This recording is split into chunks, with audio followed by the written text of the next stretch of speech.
आशा रखता हूँ आप अच्छे होंगे। मेरा नाम है कल्प शाह फ्रॉम लीगल सहायता .com। छोड़िए लीगल चिंता, अपनाइए आपका अपना लीगल साथी लीगल सहायता .com। In English, forget legal worries, use the services of legal सहायता .com।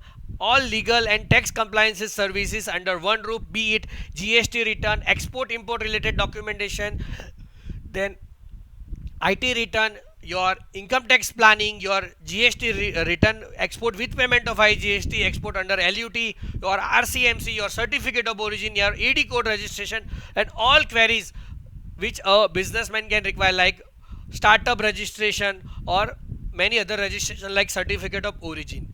In export, there are two types of export under GST: export with payment of IGST and export under LUT. For export with payment of IGST, your shipping bill itself become your GST refund application. आपका जो shipping bill है वही refund की application बन जाती है। वो उसके लिए आपका जो पोर्ट से आप एक्सपोर्ट कर रहे हो वो पोर्ट का IFSC कोड, यानी कि आपका बैंक का IFSC कोड उस पोर्ट पे, कंसर्न पोर्ट पे रजिस्टर्ड होना चाहिए, और आपका AD कोड इंडिया के कोई भी एक पोर्ट पे रजिस्टर्ड होना चाहिए, क्योंकि AD कोड सेंट्रलाइज हो गया है। AD कोड पूरे इंडिया के कोई भी एक पोर्ट पे करोगे या एयरपोर्ट पे करोगे, ICD पे करोगे, तो बाकी के सारे एयरपोर्ट, सारे सी पोर्ट और सारी ICD पे अपने आप दिख जाएगा। लेकिन IFSC कोड यानी कि जो bank account for export promotion incentive है वो आपको हर एक पोर्ट पे अलग अलग करना होगा, तो ही आपका GST refund, export with payment of IGST का और ड्यूटी ड्रॉबैक आपके बैंक अकाउंट में आएगा। यानी कि बायर से पेमेंट लेना है तो आपका AD कोड रजिस्टर होना चाहिए। You can have multiple AD codes as well. For example, in some country some bank don't work. For example, Netherland में कोई एक बैंक काम नहीं कर रही है तो आप AD कोड मल्टीपल्स भी रख सकते हो, 4 भी रख सकते हो, 5 भी रख सकते हो, लेकिन कोई एक पोर्ट पे IFSC कोड कोई एक बैंक का ही होगा। At any one port, IFSC code can be registered of one bank only, but you can register AD code. For example, AD code of SBI at Mundra, AD code of HDFC at Nhava Sheva, AD code of, say for example, UBI, Union Bank of India at Kolkata Seaport, and likewise. So it will be automatically reflected for that port as well as all the port of India. And for getting automatic refund of export with payment of IGST, you should file GST return very correctly. In GSTR1 there is one column, table 6A, or there is one table, we can say table 6A, GSTR1 table 6A. In that you have to file export returns, export GST return as per your shipping bill data, and that data should match with GSTR3B. So for that legal services you can use our annual package as well as monthly package, as well as even if you are stuck somewhere in refund or returns, you can call us directly on 8000028250.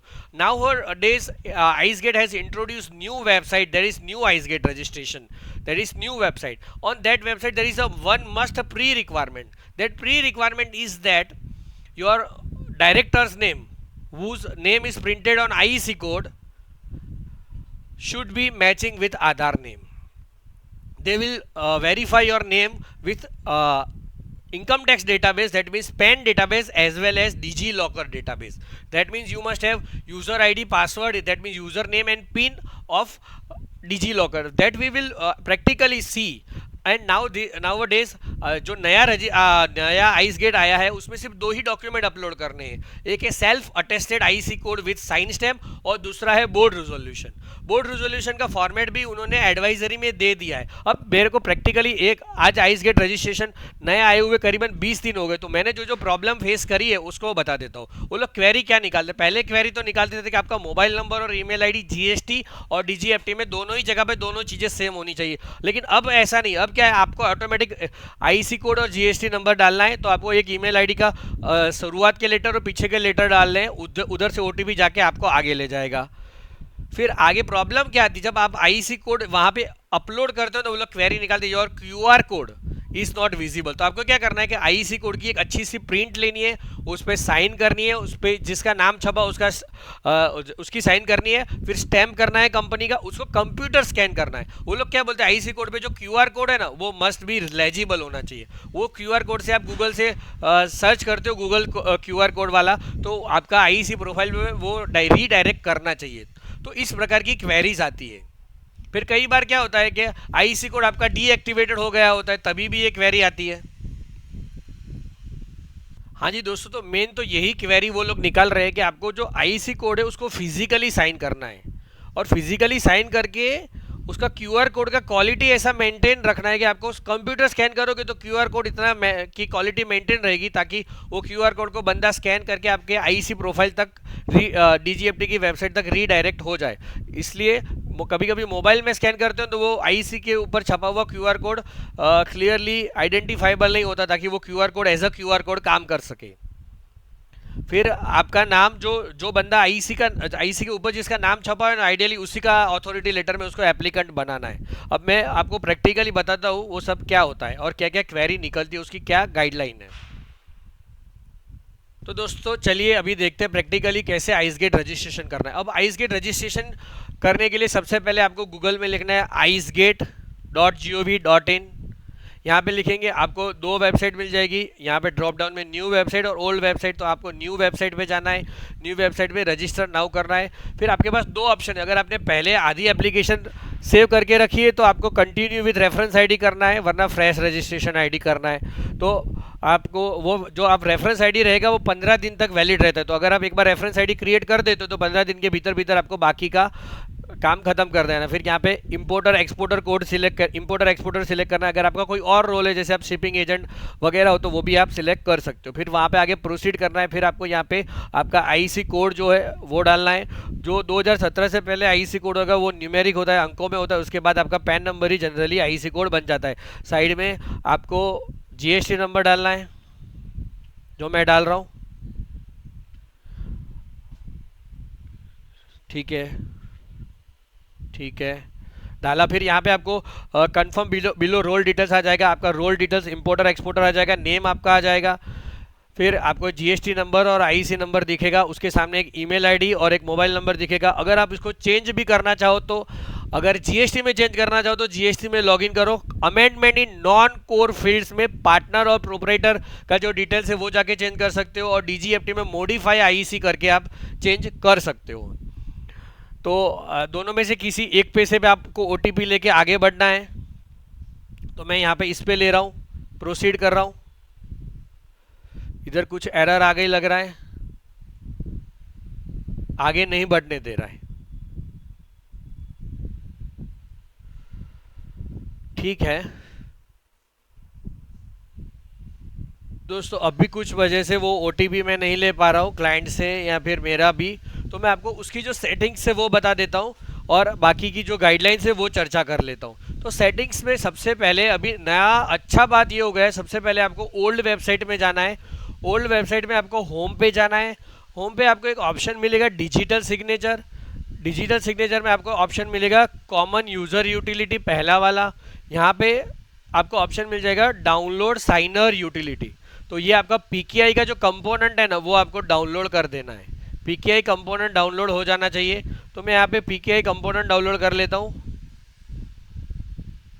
ये download हो जाएगा। उसके बाद उससे पहले आपको क्या देखना है कि आपका जो पीसी है वो 32 बिट है या 64 बिट है।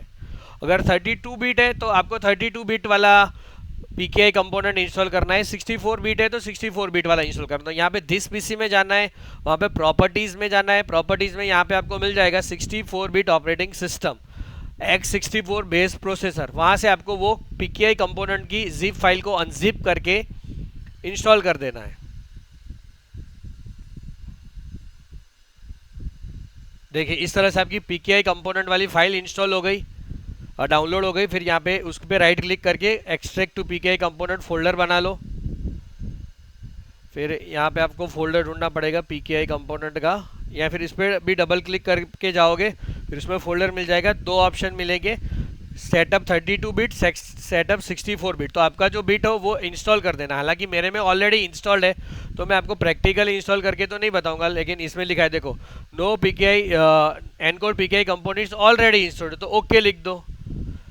तो are you sure to want to completely remove older version, अगर आपको ऐसा करना है तो आप हाँ लिख के फिर ऐसे कर सकते हो। देखो अभी मेरे में अनइंस्टॉल हो रहा है, फिर इंस्टॉल हो जाएगा।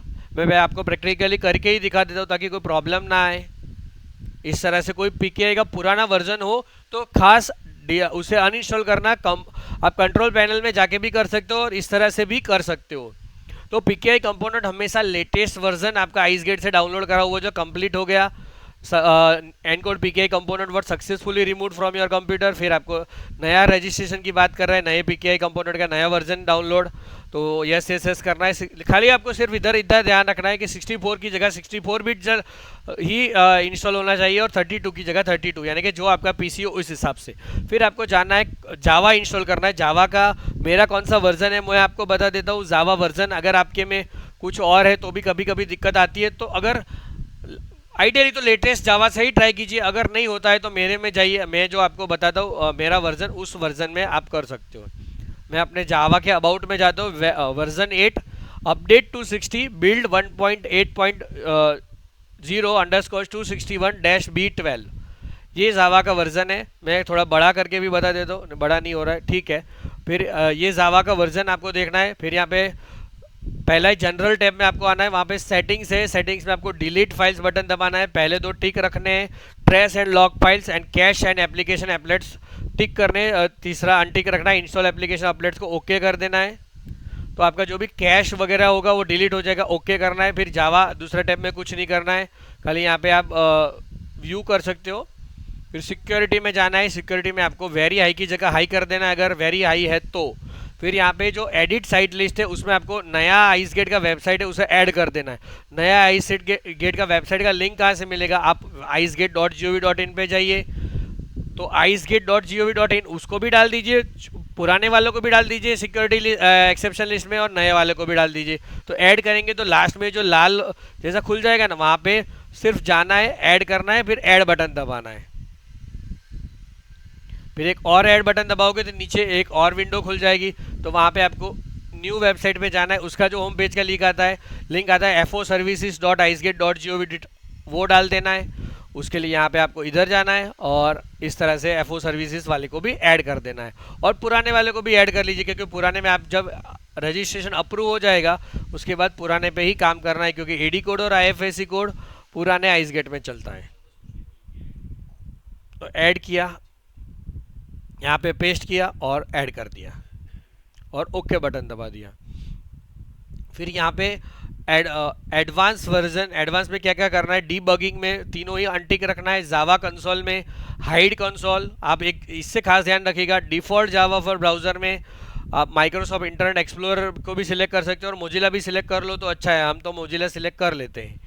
फिर शॉर्टकट क्रिएशन में ask user if untrusted select करना है, JNLP फाइल में JNLP फाइल -MIME एसोसिएशन में प्रॉम्प्ट यूज़र सिलेक्ट करना है। मैं एकदम धीरे धीरे बोलूँगा, ये एक बहुत ही क्या है क्रिटिकल चीज़ है। एप्लीकेशन इंस्टॉलेशन में इंस्टॉल इफ़ हिंटेड करना है, एग्जीक्यूशन एनवायरनमेंट सिक्योरिटी सेटिंग्स में सारे चेक, खाली लास्ट वाला अनचेक।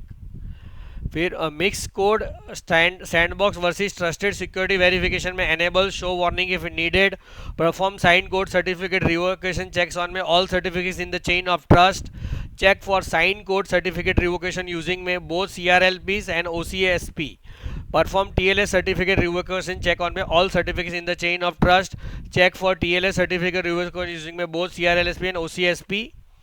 फिर एडवांस सिक्योरिटी सेटिंग में नीचे के सारे चेक, खाली पहले वाला अनचेक, और मिसलेनियस में दोनों ही चेक करके ओके कर देना है। ये आपके हो गए जावा सेटिंग। फिर कंट्रोल पैनल में एक आपको अगर कोई फायरवॉल है तो वो फायरवॉल बंद कर दीजिए, कंट्रोल पैनल में जाइए, वहाँ पे आपको एक ऑप्शन मिल जाएगा system and security, system and security में आपको एक ऑप्शन मिल जाएगा फायरवॉल्स का, विंडोज़ डिफेंडर फायरवॉल, तो वहाँ पे दोनों में ही प्राइवेट नेटवर्क्स और गेस्ट प्राइवेट नेटवर्क में यहाँ पे आपको ऑफ कर देना है इसको। यहाँ पे लिखा है ना turn defender fire wall on और ऑफ, तो यहाँ पे turn on Windows defender fire wall यहाँ पे भी ऑफ रखना है, और यहाँ पे भी पब्लिक नेटवर्क सेटिंग्स में भी ऑफ रखना है, प्राइवेट नेटवर्क सेटिंग्स में भी ऑफ रखना है। तो इस तरह से सबसे पहला आपका जो PKI कंपोनेंट है वो अच्छे से इंस्टॉल हो जाना चाहिए, उसके बाद ही आप ये सारा कर सकोगे। उसके बाद जब आपको बोर्ड रिजोल्यूशन में क्या 2 डॉक्यूमेंट अपलोड करने हैं वो मैं आपको बता देता हूं।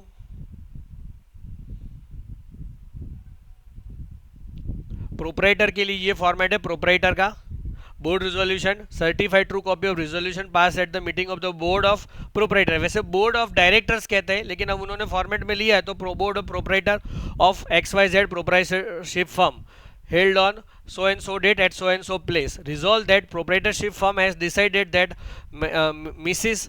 या मिस PQR proprietor यानी कि बंदा या बंदी का नाम हैविंग पान नंबर सो एंड सो, उसका पान नंबर, हैविंग डेजिग्नेशन प्रोपराइटर, अगर पार्टनर है तो पार्टनर, डायरेक्टर है तो डायरेक्टर, फिर बाकी का सब वो कुछ आपको पढ़ना नहीं है। फिर रिजॉल्व फर्दर दैट, अगर प्रोपराइटरशिप फर्म है तो इधर एक ही प्रोपराइटर का ही नाम आएगा, लेकिन पार्टनरशिप या प्राइवेट लिमिटेड है तो क्या बोलने का कि अगर ये पहला जो बंदा है PQR नहीं होगा, उसकी जगह पे MNO या कोई भी दूसरा बंदा या बंदी काम कर सकता है। रिजॉल्व फर्दर दैट मिस्टर या Mrs PQR proprietor having PAN so and so designation so and so is also hereby authorised to sign all documents on behalf of the firm in the absence of mister PQR proprietor. अगर PQR नहीं है तो यहाँ पे MNO partner काम कर सकता है, डायरेक्टर काम कर सकता है, लेकिन प्रोपराइटर में तो दोनों ही जगह सेम ही नाम रखना है, XYZ प्रोपराइटरशिप फर्म। यहाँ पे प्रोपराइटर, ये बॉक्स में प्रोपराइटर्स की साइन, यहाँ पे उसका नाम PQR प्रोपराइटर, और यहाँ पे कंपनी का साइन, उसका कंपनी का स्टैंप और साइन दोनों ही कर देना। फिर कंपनी के लिए ये और एक बोर्ड रेजोल्यूशन उन्होंने दिया है, वो मैं आपको कंपनी का फॉर्मेट खोल के ही चर्चा करता हूँ। ये रहा प्राइवेट लिमिटेड का फॉर्मेट। सेम यहाँ पे जो मैंने ऊपर बोला, ये पार्टनरशिप का खुला शायद, हाँ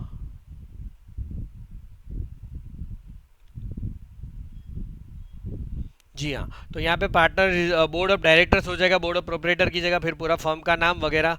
फिर यहाँ पे जो मेन पार्टनर है उसका, और दूसरे पैराग्राफ रिजॉल्व फर्दर में दूसरा पार्टनर के, इसकी एब्सेंस में कौन आएगा समझ लो। यहाँ पे PQR लिखा है तो PQR की एब्सेंस में यहाँ में MNO आएगा, अगर PQR गैर हाजिर है तो यहाँ PQR का नाम और PQR की सही सिग्नेचर, यहाँ MNO का नाम, MNA की सिग्नेचर, फिर PQR का पैन नंबर यहाँ लिखना है, उसका डेजिग्नेशन लिखना है। फिर इसी तरह दूसरे पेज में भी PQR का नाम, PQR की डेट ऑफ बर्थ, PQR के पिताजी का नाम, सन ऑफ JKLM, मतलब उसके जो भी पिताजी का नाम हो, उसका पैन नंबर अगेन यहाँ पे लिखना है, वो सिग्नेचर इज अपेंडेड बिलो। फिर यहाँ पे उसकी PQR की सिग्नेचर करनी है, यहाँ पे कंपनी का नाम लिखना है। फिर यहाँ पे साइन और स्टैम्प PQR का आएगा, या फिर सिर्फ साइन करो तो भी चलेगा। फिर only in case of company और LLP, उधर क्या करना है कि आपको जितने भी पार्टनरशिप के केस में सारे पार्टनर्स की इस तरह ऐसे नाम लिखना है, PQR, MNO, QRS, सारे का नाम लिखना है, उसका साइन और स्टैम्प करना है, और ऑर्गेनाइजेशन का स्टैम्प लगाना है, उसका साइन करना है। ये उसका बोर्ड रेजोल्यूशन का फॉर्मेट हो गया। अब उसकी एडवाइजरी में क्या क्या लिखा है वो भी पढ़ लेते हैं।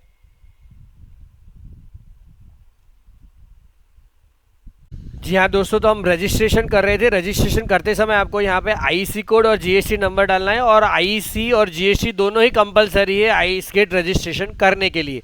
और कभी कभी क्या होता है कि अगर आपका GST नंबर नया होता है ना, तो यहाँ पे आप GST नंबर डालते हो ना, फिर भी वो आगे बढ़ने नहीं देता है। तो उसके लिए आपको क्या करना है, ओल्ड आइस गेट वेबसाइट में जाना है। यहाँ पे आइस गेट में ओल्ड वेबसाइट, वहाँ पे होम पे जाना है, वहाँ पे IC इंटीग्रेशन का ऑप्शन है। हाँ, ये ऑप्शन ये प्रॉब्लम मैंने बहुत ही बार देखी है, तो मैं आपको बताना चाहूँगा कि यहाँ से आपको आपका GST नंबर कॉपी करना है। और वो लोग क्या बोलते हैं कि कई बार GST डिपार्टमेंट का डेटा जो है GST का कस्टम्स के पास नहीं होता है, तो उसको उपलब्ध कराने के लिए यहाँ पे आपको IC GST इंटीग्रेशन जरूर से कर देना है। तो मैं यहाँ पे लिख देता हूँ, पूरा सिर्फ GST नंबर डालना है और कैप्चा डालना है, और कुछ भी नहीं करना है सर।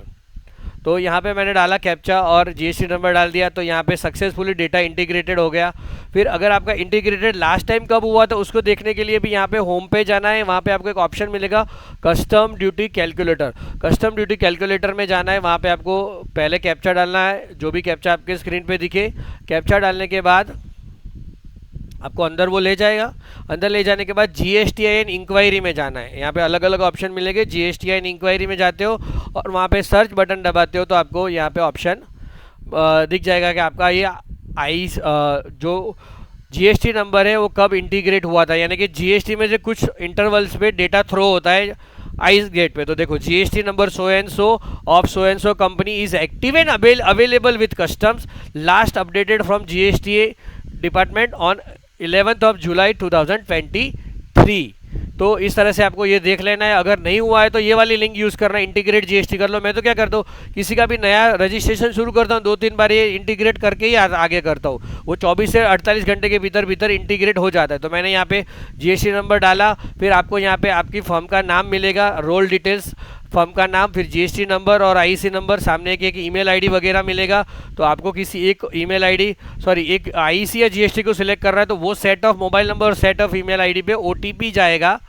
ओटीपी गया है, देखो अभी इस मोबाइल और इस ईमेल पे ओटीपी गया है, तो मैं क्लाइंट जी से मंगा लेता हूँ, फिर ओटीपी डाल के आपसे आगे बढ़ता हूँ।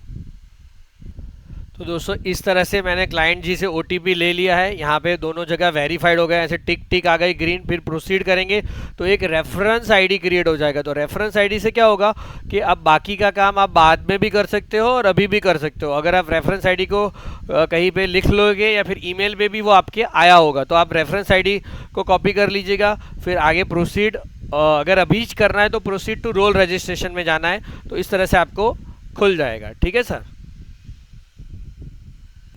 तो दोस्तों ओटीपी ले लिया है और आगे का अभी रोल रजिस्ट्रेशन कर रहा हूँ। तो सबसे पहले यहाँ पे आपको details of organisation and detail of authorise parent user वो आपको देना है। तो डिटेल्स ऑफ ऑर्गेनाइजेशन, यहाँ पे आपको आईसी कोड अपने आप दिख जाएगा, एंटिटी का नाम अपने आप दिख जाएगा, जीएसटी नंबर अपने आप दिख जाएगा और ईमेल आईडी अपने आप दिख जाएगा। फिर आपको एंटिटी टाइप में जो आपका फर्म का टाइप हो वो सिलेक्ट करना है, फिर उसका पैन ऑफ एंटिटी यहाँ से बीच वाला थोड़ा कट के दिखेगा, मोबाइल नंबर, फिर यहाँ पे आपको एक आईसी की कॉपी अटैच करनी है, self attested copy of IC. वो कॉपी कैसी होनी चाहिए, उसका प्रिंट लो, फिर उस पर साइन करो, जिसका नाम छपा उसकी साइन करो आईसी पे, उसका स्टैम्प करो और उसका ही नाम आगे आगे जो दूसरा पेज आएगा details of authorise parent user, जो जिसका नाम छपा है उसका ही आधार कार्ड से हम डिजी लॉकर से वेरीफाई करेंगे। फिर उस बंदे का पैन नंबर आगे के पेज पे डालना होगा और उस बंदे का डिजी लॉकर से वेरीफाइड होगा। तो यहाँ पे क्या करना है, वो प्रिंट लेते समय आपको अच्छे से प्रिंट लेना है, फिर साइन स्टैम्प करना है, उसे कंप्यूटर स्कैन करना है, क्योंकि उसमें मैंने आगे क्या बोला था,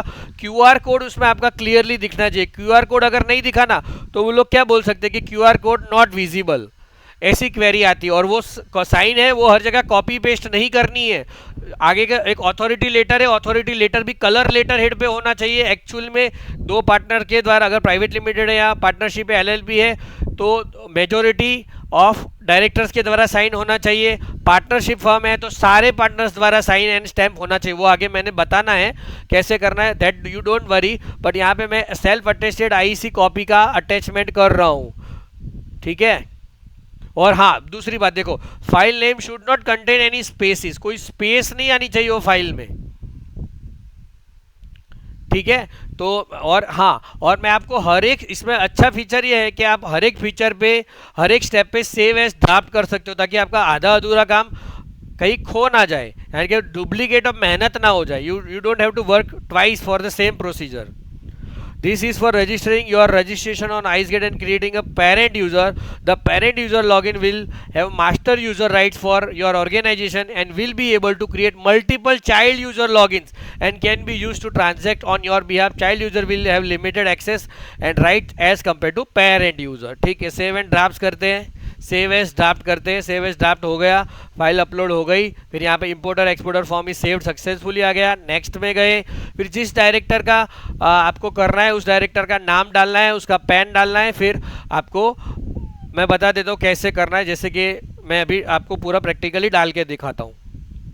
लेकिन मैं जब रिकॉर्डिंग करूँगा तब उसके एडिटिंग करूँगा तो उसका ये नाम वगैरह वो कर दूंगा, ब्लर कर दूंगा। लेकिन अभी मैं लिख रहा हूँ, मुझे तो दिखाई दे, लेकिन उसका नाम मैं क्लाइंट का है तो बोल नहीं पाऊंगा, क्योंकि वो इतने तो हम एज अ कंसल्टेंट क्या बोलते हैं, आपकी प्राइवेसी का ध्यान रखते हैं। तो दोस्तों हमारा एक ही मोटो है, छोड़िए ना लीगल चिंता, अपनाइए ना आपका लीगल साथी, आपका tax compliance partner legalsahayata.com। Forget legal worries, use the services of legalsahayata.com, your own legal tax compliance partner, your own legal साथी। यहाँ पे वैलिडेट दबाना है, उस पार्टनर का नाम और पैन नंबर लिख के आपने जो पैन के हिसाब से नाम होगा, तो ये central board of direct tax यानी पैन डेटाबेस से वैलिडेट हो गया। फिर मेरे को यहाँ पे ऑथोराइजेशन लेटर अटैच करना है, तो ऑथोराइजेशन लेटर अटैच करने में यहाँ पे भी ये देखो पैन वैलिडेट हो गया, तो उतने भी को भी मैं सेव एज ड्राफ्ट कर सकता हूँ। यानी कि छोटे छोटे स्टेप पे भी पहले क्या वो करता था, कुछ वेबसाइटों पे पूरा पेज भरो, पूरा पेज ही सेव कर सकते हो, ऐसा नहीं है। इसमें अच्छी फीचर इन्होंने ये डाला है कि आप वैलिडेट आधार बाद में करना, डीएससी बाद में करना, लेकिन ये दो तो पहले ये वैलिडेट तो कर दो, पैन तो वैलिडेट कर लो। फिर मेरे को यहाँ पे click here to upload DS करना है, वो भी मैं आपको दिखा देता हूँ डीएस कैसे अपलोड करेंगे। जो अगर अपने पेंटासाइन का पहले सेटिंग्स किया ना, वो अच्छे से किया होगा ना, सॉरी पेंटासाइन का नहीं, लेकिन वो पीकेआई कंपोनेंट का तो अच्छे से हो जाएगा, वो मैं आपको बता देता हूँ। देखो यहाँ पे मेरे को बटन दबाना है click here to upload DS, तो आपके जो एनकोड का पीकेआई कंपोनेंट अच्छे से इंस्टॉल होगा तो वो इंस्टॉल हो जाएगा। यहाँ पे आपका जो जिस डायरेक्टर का या जिस पार्टनर का या प्रोपराइटर का डीएससी यूज़ किया होगा वो आपको नाम यहाँ से सिलेक्ट करना, फिर यहाँ पे ट्रू ट्रू ट्रू ट्रू आना चाहिए। इसमें भी एक बहुत बड़ी गलती अभी मेरे को पाई गई है कि ये जो ई मुद्रा की डीएससी है कभी कभी नहीं चलती है, तो उसके लिए आपको ई मुद्रा के कॉल सेंटर में कॉल करना चाहिए। फिर यहाँ पे आ गया signed file stored at DSC details retrieved successfully, ठीक है, मैंने इस तरह से कर दिया है। फिर मेरे को यहाँ पे अथॉरिटी लेटर और ऑथोराइजेशन लेटर अटैच करना है। फिर मेरे को यहाँ पे वैलिडेट आधार करना है। वैलिडेट आधार करूँगा तो मुझे ये डिजी लॉकर की वेबसाइट पे ले जाएगा। डिजी लॉकर में यूज़र नेम या फिर अदर्स में जाके यहाँ पे आप आधार नंबर डाल के आधार सिलेक्ट करो, आधार नंबर डालो, उसका डिजी लॉकर का पिन डालो, आइए कंसेंट टर्म्स ऑफ यूज डालो, साइन इन करो, फिर आपको एक ओटीपी आएगा जो आधार रजिस्टर्ड होगा, उसमें यहाँ पे 4 अंक दिखेंगे भी सही कि आप कौन सा मोबाइल यूज़ किए हो, तो उससे आप कर सकते हो आगे का काम। तो ये मैंने आपको बता दिया साइन इन। फिर यहाँ पे अलाउ करना पड़ेगा, ये ओके हो जाएगा, फिर अलाउ हो जाएगा। फिर यहाँ पे है ना, ये तो मैं बंद कर रहा हूँ। फिर ये वाले पेज में यहाँ पे जो आधार वैलिडेशन प्रोसेस टर्मिनेटेड आ गया ना, उसकी जगह आधार वैलिडेट सक्सेसफुली आ जाएगा। फिर आप उसे सेव एज ड्राफ्ट कर देना, फिर प्रीव्यू करके सबमिट कर दे सकते हो। अभी देखो मैं अभी भी प्रीव्यू तो कर ही सकता हूँ, लेकिन सबमिट नहीं होगा क्योंकि मैंने आधार वैलिडेट नहीं किया। देखो यहाँ पे डेट ऑफ बर्थ वैलिडेट नहीं हुई, जेंडर वैलिडेट और आधार वैलिडेट नहीं हुई, सिर्फ डीएससी रजिस्टर हो गई, लेकिन वो भी मुझे चेंज करनी पड़ेगी क्योंकि मैंने अभी सिर्फ डेमो के लिए कोई और डीएससी डाल दी है। कोई बात नहीं, वो हम एज अ कंसल्टेंट उतना लिबर्टी ले सकते हैं आपको सिखाने के लिए। फिर आप पूरे एप्लीकेशन में कहीं जाके मॉडिफाई भी कर सकते हो। अब उसका जो वो है ना, वो गाइडलाइन वगैरह पढ़ते हैं। हाँ जी दोस्तों, तो ये मैनुअल देख लेते हैं, मैनुअल में क्या क्या लिखा हुआ है। मैंने आपको प्रैक्टिकली एक बार करके दिखा दिया है, अभी मैनुअल पढ़ते हैं। देखो मैनुअल में अलग अलग रोल दिए गए, सीबीआईसी फुल फॉर्म, ठीक है। अबाउट रजिस्ट्रेशन, यानी कि रजिस्ट्रेशन का 2.0 में करना है, मतलब आइस गेट 2.0 में रजिस्ट्रेशन करना है। इस पैरे का मीनिंग ये होता है, यहाँ पे आपको आइस गेट यूज़र सेलेक्ट करना है, ऑफिशियल यूज़र नहीं करना है, रजिस्टर नाउ करना है, वो हमने करके देख लिया। फिर इधर लिखते हैं सिंप्लीफाई, हाँ ये खास मुद्दा, सिंप्लीफाइड रजिस्ट्रेशन वालों को क्या करते हैं लोग, सिंप्लीफाइड रजिस्ट्रेशन वाले को इधर ऐसा बोला कि आप अपडेट डीएससी कर दोगे तो चलेगा, लेकिन पहले क्या आता था, ओल्ड वेबसाइट में सिंप्लीफाइड रजिस्ट्रेशन डीएक्टिवेट करने का यहाँ पे ऑप्शन आता था। लेकिन अभी सिंप्लीफाइड रजिस्ट्रेशन से क्या करना होगा, होम पेज आके यहाँ पे सिंप्लीफाइड रजिस्ट्रेशन, फिर उधर क्लिक करके डीएक्टिवेट का ऑप्शन आता था। लेकिन अभी वो लिंक कंप्लेन करके मंगाना पड़ता है, तो वो मैं लिंक मेरे को कंप्लेन करके आया है, तो मैं खोल के आपको बताता हूँ और क्या करना है एक बार पॉज करके बताता हूँ। देखो सिंप्लीफाइड यूजर्स वालों को क्या करना है कि ये लिंक मेरे को ईमेल में आई थी, मैं ईमेल नहीं दिखा पाऊंगा क्योंकि उसमें मेरा प्राइवेट टिकट नंबर है, तो ये लिंक मैं डिस्क्रिप्शन में दे दूंगा old.icegate.gov.in/user, फिर कैपिटल में REG मतलब रजिस्ट्रेशन का पहले 3 अंक, फिर / ऑटो स्मॉल में, IEC कैप्स में, REG का R कैप्स में और एक्शन का एक कैप्स में एक्शन, ऐसा आप लिख के भी कर सकते हो, मैं लिंक में भी दे दूंगा। फिर यहाँ पे आपका जो सिंप्लीफाइड रजिस्ट्रेशन का आईडी हो ना, वहाँ पे लिखना है if you want to deactivate the user ICEGATE ID, तो यहाँ पे आईडी डालनी है सिंप्लीफाइड रजिस्ट्रेशन की, आप आईडी डालोगे, फिर आपकी आईडी आएगी, फिर उधर एक ऑप्शन आएगा डीएक्टिवेट, फिर आपका जो आईडी के साथ ईमेल आईडी होगा लिंक, उसमें ओटीपी आ जाएगा, आप जनरेट ओटीपी करोगे तो वो ओटीपी डाल के डीएक्टिवेट करके ही मेरा पूरा रजिस्ट्रेशन जो पूरी प्रक्रिया मैंने बताई वो आएगी। और ये लिंक अभी उन्होंने यहाँ से निकाल दिए, तो मैंने क्या करा था, कंप्लेन करके लिया था। तो हालांकि ये मैनुअल में उन्होंने ऐसा लिखा है कि आप सिंप्लीफाइड रजिस्ट्रेशन वाले सिर्फ अंदर लॉगिन करो और अपडेट डीएससी करो तो अपने आप हो जाएगा, लेकिन ऐसा हुआ नहीं है मेरे अनुभव के हिसाब से। तो मैं आपसे ये गुजारिश करूंगा कि इस तरीके का जब तक वो हो ना जाए तब तक इस्तेमाल कीजिए। फिर रजिस्टर नाउ वाला ऑप्शन हमने देख लिया, रजिस्ट्रेशन, रोल सिलेक्शन, ये स्टेप दिए हुए सारे स्टेप हमने कर दिए। रोल सिलेक्शन मतलब आईसी कोड सिलेक्ट करना, वेरिफिकेशन ऑफ जीएसटी कर दिया, यूजर डिटेल्स कर दिया हमने, verification of mobile number email ID कर दिया और फॉर्म भी भर दिया। प्री रिक्विजिट्स उन्होंने ही दिया है कि आपका क्या होना चाहिए, जीएसटी का मोबाइल नंबर या डीजीएफटी का मोबाइल नंबर, दोनों में से एक सेट ऑफ मोबाइल नंबर और ईमेल आईडी से आपको ओटीपी आएगा, जो पहले स्टेप पे हमने किया ना वो। फिर की डॉक्यूमेंट्स रिक्वायर्ड, तो डॉक्यूमेंट्स क्या रिक्वायर्ड है, मेरे ख्याल से सबसे पहले तो आधार कार्ड में नाम पान कार्ड के हिसाब से होना चाहिए कोई भी एक डायरेक्टर का, और वो डायरेक्टर का नाम आईसी पे छपा होना चाहिए ideally.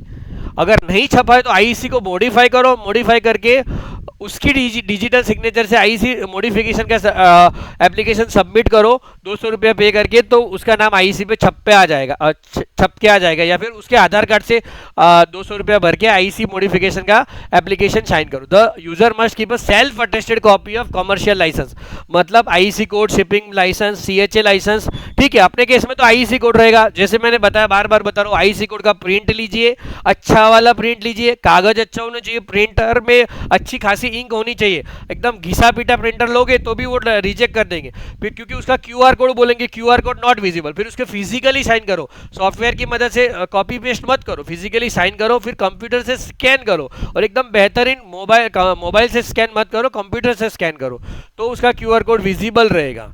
Additionally the authorise representative parent user must keep this details handy, उसका पैन नंबर, पैन के हिसाब से नाम। अगर आपको पैन के हिसाब से नाम नहीं पता तो मुझे कॉल कीजिएगा 8000028250। कई बार क्या होता है, पैन कार्ड पे नाम कुछ और छपा होता है लेकिन डेटाबेस में कुछ और नाम होता है। आपको वो इनकम टैक्स की वेबसाइट से भी शायद आप वेरीफाई कर सकते हो, लेकिन हमारे पास जो कुछ अथॉरिटीज़ होती है जैसे कि डिजिटल सिग्नेचर की कंपनी से हम वेरीफाई करवा सकते हैं।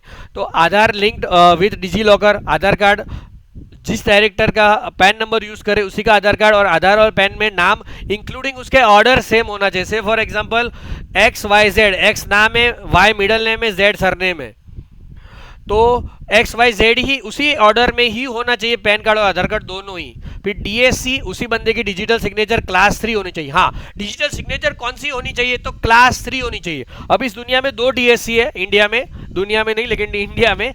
एक है क्लास 3 डिजिटल सिग्नेचर जो सब जगह चलती है, income tax, GST, ICEGATE, provident fund, सब जगह पे। वो इंडिविजुअल भी हो सकती है, ऑर्गेनाइजेशन बेस्ड भी हो सकती है। और एक दूसरी DSC आती है जो DGFT DSC, जो सिर्फ और सिर्फ DGFT की वेबसाइट और सर्टिफिकेट ऑफ ओरिजिन COO.dgft.gov.in पे चलती है। अब सर्टिफिकेट ऑफ ओरिजिन का भी थोड़ा ज्ञान बांट लेते हैं। सर्टिफिकेट ऑफ ओरिजिन में 2 प्रकार के सर्टिफिकेट ऑफ ओरिजिन होती है, एक होता है प्रेफरेंशियल सर्टिफिकेट ऑफ ओरिजिन, दूसरा होता है non preferential certificate of origin. जिस कंट्री के साथ अपना फॉरेन ट्रेड एग्रीमेंट है उसके साथ प्रेफरेंशियल सर्टिफिकेट ऑफ ओरिजिन, उस सर्टिफिकेट ऑफ ओरिजिन देने के लिए मैन्युफैक्चरिंग के प्रूफ देने पड़ेंगे, कॉस्ट शीट देनी पड़ेगी, और उसकी वो आप अपने बायर को यानी इंपोर्टर को दोगे तो उसको इंपोर्ट ड्यूटी नहीं लगेगी या कम लगेगी। जैसे मोदी जी हमेशा ही फॉरेन ट्रेड के एग्रीमेंट के लिए आग्रह रखते हैं, जैसे यूएई के साथ, ऑस्ट्रेलिया के साथ, ब्रिटेन के साथ अभी ऑलमोस्ट अबाउट टू फिनिश है, और कनाडा के साथ बात बिगड़ गई। अब क्यों बिगड़ी वो अलग मैटर है। And a self attested soft copy of authorisation letter issued by organiser for conducting business on ICEGATE as mentioned in annexure B. Annexure B पे आप क्लिक करोगे ना तो भी यहाँ पे आपको उसका गाइडलाइन, उसका भी बहुत बड़ा गाइडलाइन दिया हुआ है, देखिए सर आप। तो हालांकि एनेक्सर बी ये है जो मैंने आपको वर्ड में भी बताया। कॉल सेंटर में अगर कई बार बहुत सारी इसमें टेक्निकल एरर्स भी आती है, एक बार आइसगेट रजिस्ट्रेशन रिजेक्ट हो गया, फिर दूसरी बार उसी आईसी और जीएसटी से करते हो तो ऐसा बताता है कि यू कैन नॉट, योर पान इज ऑलरेडी रजिस्टर्ड। तो उसके लिए वो रिज्यूम कराने के लिए आपको यहाँ पे कॉल करना है, यहाँ मेल करना है। कॉल सेंटर में अभी शुरू में बहुत सारी दिक्कतें आ सकती है, ऐसा नहीं है कि अब देखो कोई भी नई सिस्टम होती है तो थोड़ी बहुत तो दिक्कतें आती है। मैं I would always appreciate ICEGATE people, they are working very hard to solve all this queries and I am very much thank you to them and I am very much grateful to them all the ICEGATE team. तो ये board resolution का format है जो मैंने आपको already चर्चा कर दिया है। और प्रोप्राइटरशिप में पहला वाला ये जो बोर्ड रिजोल्यूशन है ना, एनेक्सर सी में ये बोर्ड रिजोल्यूशन पहला पेज, उधर इतना ही लगेगा। यहाँ पे कंपनी का स्टैम्प जो अपने चर्चा हुई थी, authorisation letter, LLP company partnership में ऑथोराइजेशन लेटर आएगा और उसमें हर एक सारे पार्टनरशिप फॉर्म में सारे पार्टनर का साइन और नीचे स्टैम्प, और LLP और प्राइवेट लिमिटेड या कंपनी पब्लिक लिमिटेड में majority of the board of directors का साइन और स्टैम्प लगेगा। अब उसकी जो इंस्ट्रक्शन है उसमें आगे बढ़ते हैं, क्योंकि ये छोटी छोटी बातें ऐसी है ना कि मैं आपको फुल वीडियो बना रहा हूँ, फुल आइसगेट रजिस्ट्रेशन, फिर आपको कोई दिक्कत आएगी ही नहीं। ऐसा ही हमारा प्रयास रहेगा सर। कहाँ थे हम? हाँ ये रहा। प्री रिक्विजिट बात चर्चा कर ली, क्लास 3 DSC चाहिए, कॉम्बो नहीं चाहिए। कॉम्बो किस चीज के लिए होता है? गवर्नमेंट का टेंडर भरने के। कॉम्बो मतलब साइनिंग प्लस एनक्रिप्शन, एनक्रिप्शन नहीं चाहिए, ठीक है। और आप हमसे भी DSC खरीदना चाहो तो आप हमारी वेबसाइट है legalsahayata.com, छोड़िए लीगल चिंता, अपनाइए आपका अपना टैक्स कंप्लायंस पार्टनर लीगल साथी अंडर वन रूफ, चाहे जीएसटी हो, चाहे इनकम टैक्स हो, चाहे ऑडिटिंग हो, वगैरह सारी सेवाओं के लिए आप लॉगिन कीजिए legalsahayata.com। आपका अपना लीगल साथी, tax compliance partner, DGFT consultancy, GST registration, GST refund, GST का आईटीसी का रिलेटेड मुद्दा, इनकम टैक्स का रुपया रुपया टैक्स बचा के देंगे सर। बचाओ टैक्स.com तो नहीं कह सकते, लेकिन लीगल सहायता.com कह सकते हैं। तो छोड़िए ना लीगल चिंता, अपना ही आपका लीगल साथी, टैक्स कंप्लायंस पार्टनर, लीगल सहायता.com। इसके लिए आपको कॉल या मैसेज करना है 8000282509 9106359201 पे दोस्तों। और ये सारी सेवाएं और सर्विसेज हम देते हैं कंपनी इनकॉर्पोरेशन, ट्रेडमार्क, फिर मिनिस्ट्री ऑफ कॉर्पोरेट अफेयर्स से नई कंपनी इनकॉर्पोरेट करना, नया एलएलपी कॉर्पोरेट करना, फिर विदेश में कंपनी इनकॉर्पोरेट करना, legal drafting, NCLT matter, GST registration, GST return, GST refund, export with payment of GST, export under LUT, export का रिटर्न टेबल 6A जीएसटीआर 1 में और टेबल 3B में 3.1B फाइल करके देना, एक्यूरेटली फाइल करके देना, AD code register करके देना, आईएफएससी कोड रजिस्ट्रेशन करके देना, ड्यूटी ड्रॉबैक दिलवाना, सारे काम करते हैं ना दोस्तों। छोड़िए ना लीगल चिंता, अपनाइए ना आपका अपना लीगल साथी, टैक्स कंप्लायंस पार्टनर, legalsahayata.com, जिसमें हमारे पास एक्सपीरियंस प्रोफेशनल है। जैसे पीछे आप देख रहे हो मेरे पास पृथ्वी भाई बैठे, जिसका इंट्रोडक्शन मैंने आपको दिया। पृथ्वी भाई गिडवानी आपको income tax return, tax planning और लीगल मैटर के लिए हमारी team experience, educated and qualified team आपको हेल्प करेगी, जिनको सालों का GST return, income tax return का फाइलिंग का एक्सपीरियंस है। एक्सपोर्ट इंपोर्ट रिलेटेड गाइडेंस हो, चाहे आपको एक्सपोर्ट के पेमेंट टर्म्स में प्रॉब्लम हो, DP, DA, LC at sight ले, तो मैं आपको बताऊंगा एलसी एट साइट लेना। अगर एलसी खुलवाते हो तो एलसी एट साइट हमेशा ही लेना, इरिवोकेबल एलसी एट साइट। उसकी डिटेल चर्चा कभी करेंगे, एलसी एट साइट क्या होती है, डीपी डीए क्या होता है।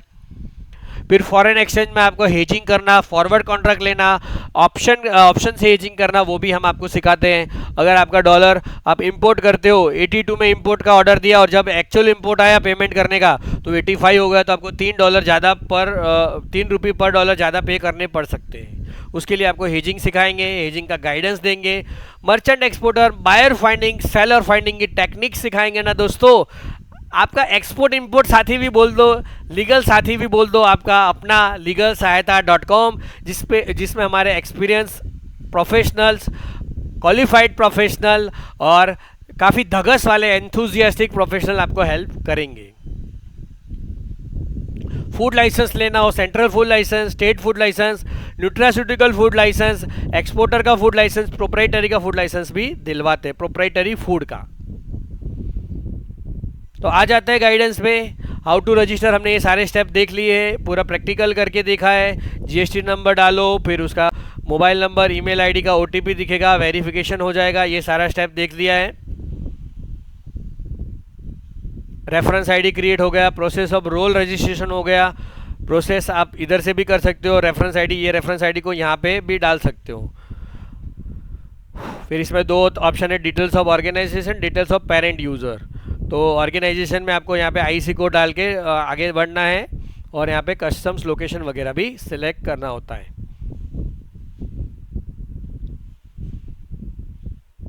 हालांकि ये उन्होंने वो सीएचए का रजिस्ट्रेशन दिखाया, हमारे लिए रेलेवेंट नहीं है। आइडियल फाइल एक्सपोर्टर इंपोर्टर की बननी चाहिए थी, लेकिन वो मैं आपको बना के प्रैक्टिकली बना के दिखा दी, तो इस हिसाब से हम कर सकते हैं।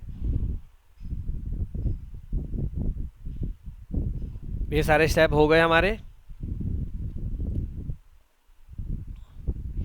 फिर जनरल गाइडलाइंस है, registration on ICEGATE can only be done with email ID and contact number as registered with GST as well as DGFT, यानी कि जीएसटी का यूज़ करो या तो डीजीएफटी का यूज़ करो। जीएसटी में नॉन कोर फील्ड में आपको दिखेगा, अगर आपको दिखना भी है कौन सा रजिस्टर्ड, तो जीएसटी में लॉगिन करो, राइट साइड पे आपकी कंपनी का नाम या आपका नाम दिखेगा, और प्रोफाइल पे माय प्रोफाइल पे क्लिक करो, फिर आपको कॉन्टैक्ट डिटेल्स में दिख जाएगा वो मोबाइल नंबर, वो ईमेल आईडी। वैसे तो आप आईसी नंबर और जीएसटी नंबर इस पर आइसगेट पे डालोगे तो वो पूरा ईमेल आईडी तो नहीं दिखेगा, लेकिन उसका पूरा पहले और लास्ट के सारे अंक दिख जाएंगे, सारे डिजिट दिख जाएंगे। In case the user want to register with different contact details, अगर आपको दूसरा मोबाइल नंबर और ईमेल आईडी यूज़ करना है तो पहले जीएसटी या डीजीएफटी में अमेंड करके आओ, मॉडिफाई करके आओ। आईसी और जीएसटी नंबर और any other details filled in the during the registration process should match with respective self attested copy uploaded in the registration form. यानी कि आईसी में जिस डायरेक्टर का नाम छपा हुआ है उसी का सारा पान नंबर आगे जाके और आधार नंबर उसी का से आप सारा वेरिफिकेशन कीजिएगा। Name of the organisation must match with the PAN, ठीक है। Name of the authorise person must match with the name as per PAN and Aadhaar. उसका पान कार्ड और आधार कार्ड में नाम cut to cut, ditto to ditto same होना चाहिए अक्षरशः।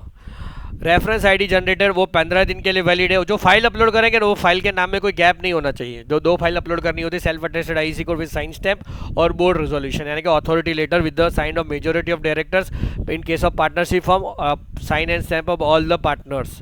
Proprietor में प्रोपराइटर अकेला इंसान होता है तो उसके अकेले की। The user will have to complete the registration process, submit a registration form within the said expiry period. IceGate ID would be registered by the system after the registration is approved. तो आपके email पे user ID और password आ जाएगा। हालांकि अभी ये भी एक दिक्कत पाई गई है, वो आईडी पासवर्ड कभी कभी चलते नहीं हो, तो उसके लिए भी आप IceGate में जो लास्ट में नंबर दिया था वो कंप्लेन करा सकते हो। DSC uploaded must belong to the authorise person and should not be expired, ठीक है। DSC एक्सपायर्ड नहीं होनी चाहिए और जो ऑथोराइज पर्सन है उसकी ही होनी चाहिए। OTP should be type in carefully after 3 incorrect, ठीक है। गाइडलाइंस, अब स्पेसिफिक गाइडलाइंस है प्रोपराइटर के लिए, स्पेसिफिक गाइडलाइन है। Name of the proprietor should match with that on scanned self attested copy of IC. IC में जो प्रोपराइटर का नाम है सेम टू सेम पान में होना चाहिए, सेम टू सेम आधार में होना चाहिए। In case of the name of the applicant is not mention on the IC, self attested copy of authorisation letter from the proprietor needs to be uploaded, ठीक है। उसका फॉर्मेट नीचे दिया हुआ है। फिर पार्टनरशिप फॉर्म में क्या है, name of the entity should match with that mention on the scan copy of the licence uploaded, यानी कि आईसी जो uploaded applicant at the time of ICEGATE registration. यानी कि आपकी फॉर्म का नाम आईसी के हिसाब से चलेगा। आईसी और जीएसटी हर जगह सेम नाम होना चाहिए। सेम फॉर्म का नाम भी कभी कभी डिफरेंट हो जाता है, आईसी में कुछ और, जीएसटी में कुछ और, तो वो सेम रखिए।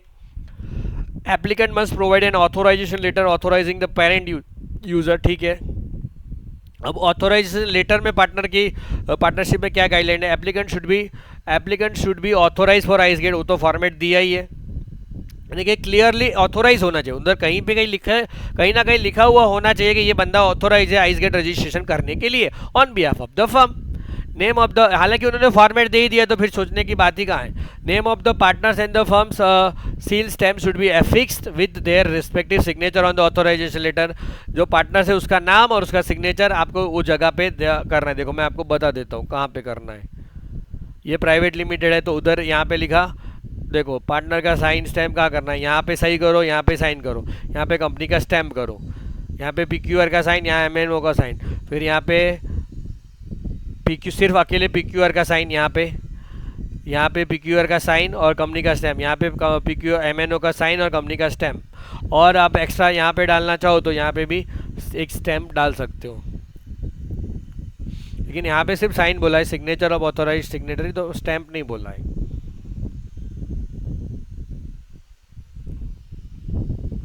Application letter should be on the letter head of the firm. आपकी लेटर हेड होना चाहिए। लेटर हेड कैसा होना चाहिए, कलर होना चाहिए। अगर कलर लेटर हेड नहीं है तो canva.com में बनाओ, वर्ड में बनाओ तो थोड़ा अच्छा से बनाओ, दिखे क्या ओरिजिनल है। फिर उसकी कलर कॉपी लो, कलर कॉपी लेके उसे कंप्यूटर स्कैन करो। कंप्यूटर स्कैन करते समय भी वो QR कोड स्कैन होना चाहिए, IC कोड का, लेटर का नहीं। फिर guidelines where entity type is corporate company, name of the entity should match with the mention on the scan copy of IC licence upload by applicant at the time of ICEGATE registration. यानी कि firm का नाम as per IC, as per GST और application जो किया सब जगह same होना चाहिए शॉर्ट में, और लेटर हेड पे भी सेम होना चाहिए। Applicant can upload board resolution as well as authority letter endorse by the company secretary और by the majority of directors. हाँ, ये मुद्दा अलग अगत्य का है, इंपॉर्टेंट है कि आपको ये जो लेटर नीचे जो मैंने 2 पार्टनर का से साइन करा है उसकी जगह पे आप कंपनी सेक्रेटरी से भी साइन करा, तो यहाँ PQR फिर उसका साइन और स्टैम्प, MNO उसका साइन और स्टैम्प, उसकी जगह पे आप कंपनी सेक्रेटरी का साइन स्टैम्प भी दे सकते हो। और लेकिन यहाँ पे तो PQR का ही आएगा जिसकी DSC यूज़ कर रहे हैं, जिसका आधार कार्ड यूज़ कर रहे हैं, जिसका डिजी लॉकर यूज़ कर रहे हैं, ठीक है। फिर बोर्ड रिजोल्यूशन गाइडलाइंस क्या है, name of the directors on the board resolution should be the same as that available on the website of ministry of corporate affairs. यानी कि MCA.gov.in पे आपको जाना है, गूगल में लिखना है master data, MCA master data, MCA master data करोगे कंपनी में जो डायरेक्टर के नाम दिखते हैं वो एमसीए की वेबसाइट से मैच होने चाहिए। नहीं है तो आप अपने हमको कांटेक्ट कीजिए legalsahayata.com पे, हम आपको वो चेंज करके देंगे। छोड़िए ना लीगल चिंता, अपना ही आपका अपना लीगल साथी, tax compliance partner legalsahayata.com। The board resolution should be endorse by the company secretary, वो तो चर्चा हो गई, अलॉन्ग विद हिज और signature, seal and registration where corporate entity is required to utilise the service of company. जिस company में company secretary का services use करना कंपलसरी है, वहाँ पे कंपनी सेक्रेटरी की साइन कंपलसरी है। यानी बड़ी बड़ी कंपनी उसका कुछ भी टर्नओवर है, उसके लिए अलग से हम आपको गाइडेंस दे देंगे कौन सी कंपनी में सीएस की अपॉइंटमेंट जरूरी है। Where there is no obligation on the corporate entity to utilize the service of a company secretary, board resolution should be endorsed by the majority of the directors.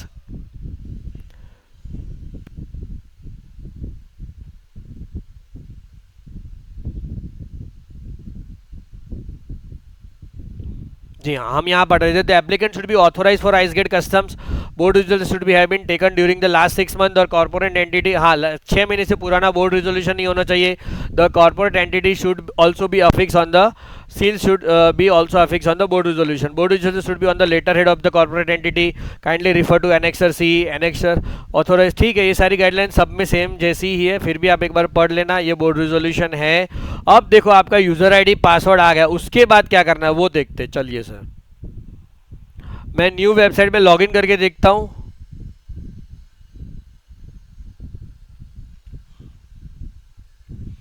अगर आपका पुराना ice gate registration है ना, तो वो उस पर तो आपका ऑटोमेटिक न्याय पे रजिस्ट्रेशन आ ही जाएगा। तो आपको न्यू वेबसाइट पे क्या करना है, एडी कोड और आईएफएससी कोड तो ओल्ड वेबसाइट में ही रजिस्टर करना है, लेकिन कुछ कुछ चीज़ें अगर आपकी जो प्रोफाइल में लोकेशंस है ना, वो लोकेशंस आपको ओल्ड न्यू वेबसाइट में जाके अपडेट करने। कैसे करने वो मैं आपको दिखा देता हूँ।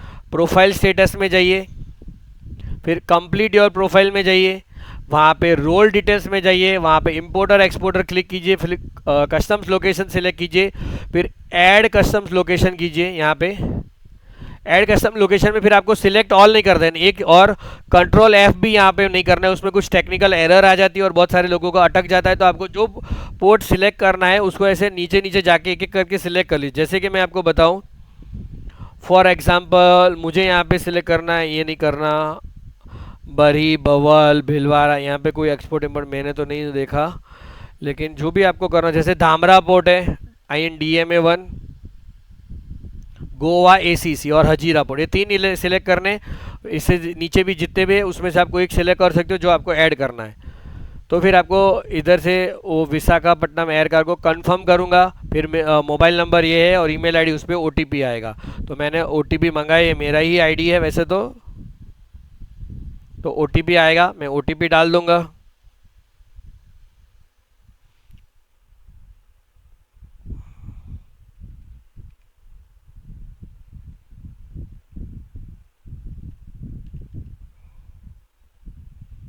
ठीक है, इस तरह से OTP डाल के मेरे पोर्ट ऐड हो गए। मेरी प्रोफाइल में वो पोर्ट ऐड करने ज़रूरी है, या सबमिट बटन शायद दब नहीं रहा है। अब मैं क्या करूँगा, उसका AD कोड और IFSC कोड तो ओल्ड वेबसाइट में रजिस्टर करना है, तो मैं देखूंगा कि वो मेरे में INDMA 1 अपलोड हो गया कि नहीं अपलोड, यानी कि वो अपडेट हो गए कि नहीं हो गई मेरी प्रोफाइल। ये भी एक बहुत खासे एक्सपोर्टरों को प्रॉब्लम आ रही है पोर्ट ऐड करने में।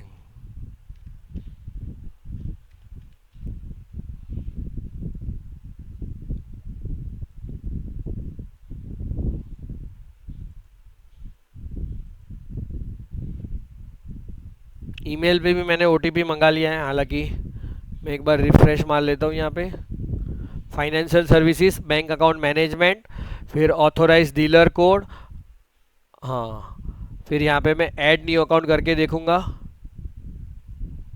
फिर हाँ जी हाँ, बिल्कुल आ गया, देखो INDMA 1 आ गया धामरा पोर्ट का।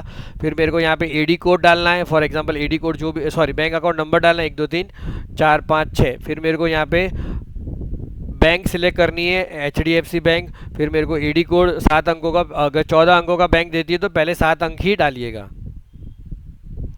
फिर IRN नंबर जनरेट करना है, IRN नंबर जनरेट कैसे करते हैं वो भी बता देता हूँ। और आपको लोकेशन कोड ऐड करना है, और यहाँ पे बाजू में प्रोफाइल खोल के ये ID है, वो यूज़र ID यहाँ पे डाल देनी है। यहाँ यूज़र आईडी डाल के फिर टैब मारोगे तो सारा ईडी कोड इज़ वैलिड और IRN इज़ वैलिड आ जाएगा। फिर आप ऐड न्यू अकाउंट करोगे तो OTP आएगा, वो आपको डालना है। अब IRN कैसे जनरेट कर रहे हैं, इंपॉर्टेंट पॉइंट है, वो बता देता हूँ सर। उसके लिए क्या डॉक्यूमेंट, ये तो आइस गेट रजिस्ट्रेशन की पूरी प्रक्रिया हो गई। अब एडी कोड रजिस्ट्रेशन की बात करते हैं।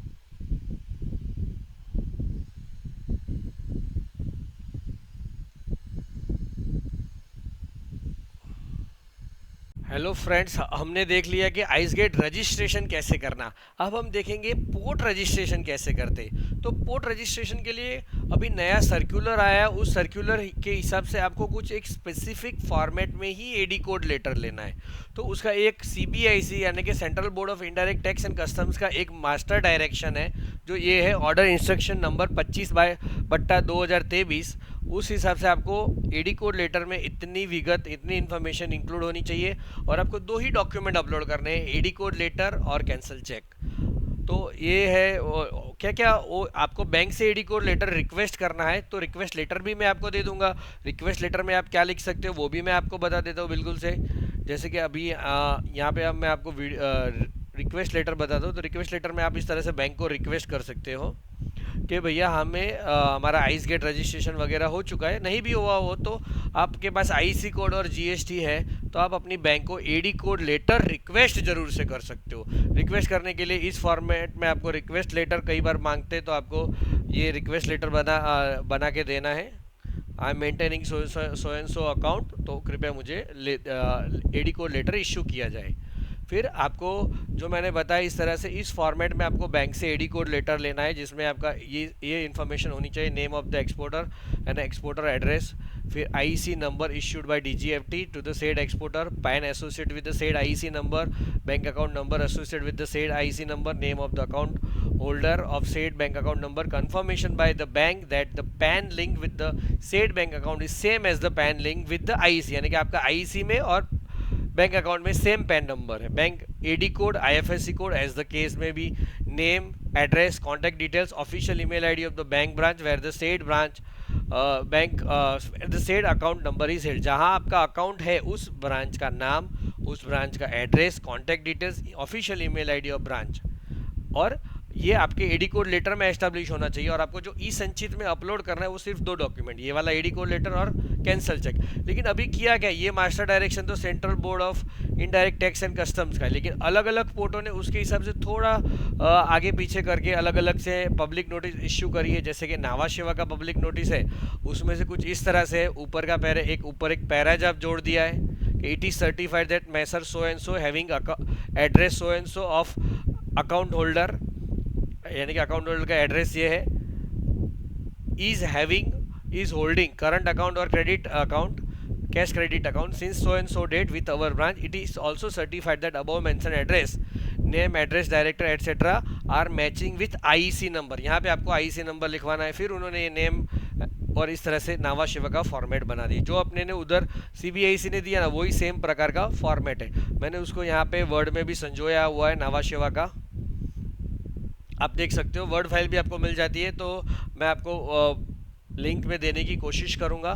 तो वो वर्ड फाइल में आपको name of the exporter and exporter address XYZ form, उसका एड्रेस, फिर exporter address, pan associate with the said IEC number, यहाँ पे पैन नंबर लिखना है, bank account number with the associate with the said IEC number, और पूरा details आपको भर देना, नेम ऑफ द ब्रांच।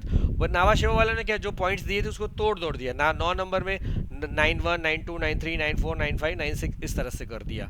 तो आपको ये एडी कोड लेटर और ऊपर ये पब्लिक नोटिस नंबर भी लिखना पड़ेगा, public notice number so and so 65/2023 dated so and सो। इसी तरह मुंबई एयरपोर्ट का भी एक एडी कोड लेटर का फॉर्मेट है, वो भी मैं आपको बता देता हूँ। एडी कोड लेटर का मुंबई का फॉर्मेट इस तरह से, जो पुराने 12 वाले पॉइंट्स थे, 12 नावा शेवा में भी यही हुआ करता था, लेकिन ये बड़ी नोटिस आने के बाद नावा शेवा ने चेंज कर दिया। मुंबई एयरपोर्ट का सेम ही है, तो मुंबई एड्रेस एयरपोर्ट का ये 12 मुद्दों का सिमिलर टू सिमिलर ही है, आप उसे बैंक के लेटर हेड पे लीजिए। पहले क्या हुआ करता था, हम इस IRN जनरेट करने के लिए 5 डॉक्यूमेंट अपलोड करते थे, लेकिन उस 5 डॉक्यूमेंट को पहले क्या करते थे, हम मर्ज करते थे, मर्ज करके साइन करते, यानी कि आपका ऑर्डर क्या होना चाहिए, पहले अगर 2 ही अपलोड करते तो भी चलते हैं, लेकिन मैं करता हूँ 5, AD code letter, cancel cheque, IC, GST और PAN of the firm and PAN of directors.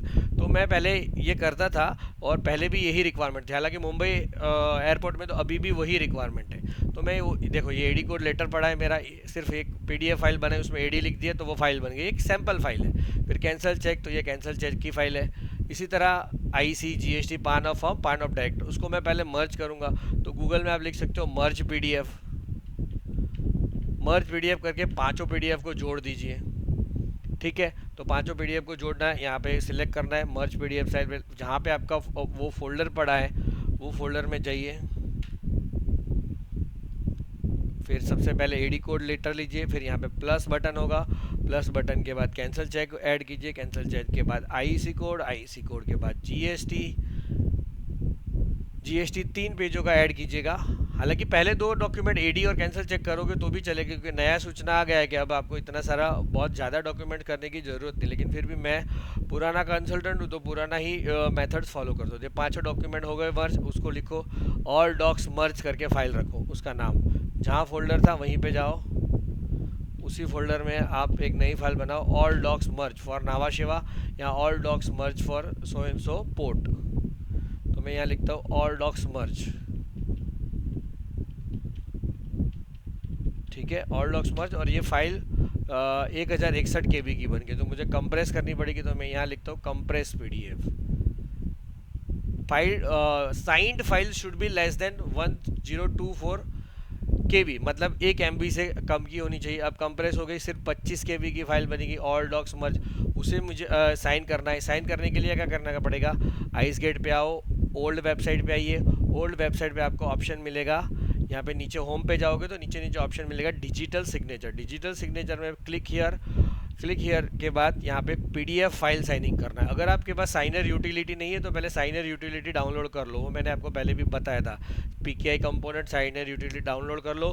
फिर आप आपके माई कंप्यूटर में आप डेस्कटॉप पे देखिए कि आपका ये पीसी जो है वो 64 बिट है, यहाँ पे प्रॉपर्टीज़ में जाइए दिस पीसी में, फिर 64 बिट या 32 बिट है जो है, उस हिसाब से आप उसे इंस्टॉल कर दीजिए पीकेआई एनकोड कंपोनेंट को कर दोगे। और जावा में आपने ये एक्सेप्शन लिस्ट में आइस गेट का नाम ऐड कर दिया होगा, तो यहाँ पे आप पीडीएफ फाइल साइनिंग करोगे, फिर साइन पीडीएफ फाइल करोगे तो जो आपकी मर्ज फाइल थी उसे आप साइन कर पाओगे। उसमें आपको डेस्टिनेशन पे जहाँ पे भी फाइल सेव है वो आपको मैन्युअली सिलेक्ट करना पड़ेगा, वो ऑटोमेटिकली लास्ट जो फोल्डर ओपन किया था वो नहीं आएगी, आपको हर बार यहाँ से पूरा डी में जाओ या सी में जाओ और सर्च करके वो फाइल को सिलेक्ट करो, फिर उस फोल्डर में जाओ, उस फोल्डर में जो ऑल डॉक्स मर्ज कंप्रेस फाइल थी उसे सिलेक्ट कीजिए। उसके बाद आपकी डिजिटल सिग्नेचर का आपका जो नाम होगा वो दिख जाएगा, वो आपको सिलेक्ट कर देना है और ओके बताना, बटन दबाना, यहाँ पे ट्रू ट्रू ट्रू ट्रू आना चाहिए। अभी कई बार कुछ डीएससी में यहाँ पे सीए वैलिडेशन फॉल्स आता है, तो उसके लिए आप हमारी कांटेक्ट कर सकते हो टेक्निकल सहायता के लिए। तो ये मैंने पिन नंबर डाल के साइन फाइल कर दी, तो यहाँ पे एरर आएगा, please install latest version of पीकेआई component, वो गलती से उन्होंने एरर दी, बाकी ये फाइल तो साइंड हो ही गई है।